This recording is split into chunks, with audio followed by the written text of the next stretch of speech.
Hi friends, నేను బీరకాయ curry అయితే సింపుల్గా టేస్టీగా ఎలా చేసుకోవాలో చూపిస్తున్నాను. ముందుగా ఆయిల్ వేసుకోవాలి, జీలకర్ర వేసుకోవాలి, కొద్దిగా కరివేపాకు వేసుకోవాలి.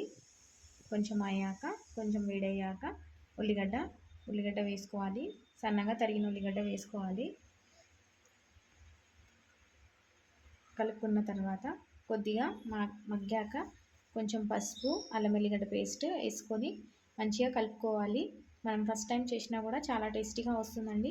ఒకసారి ఇలా ట్రై చేసి చూడండి. అప్పుడు కొంచెం మగ్గాక మెత్తగయ్యాక బీరకాయ వేసుకొని బాగా కలుపుకొని పైన ఉప్పు వేసుకొని మూత పెట్టేసేయాలి. కొద్దిసేపు అయ్యాక 5 మినిట్స్ తర్వాత ఇలా అవుతుంది, మెత్తగా అయిపోతాయి బీరకాయలు.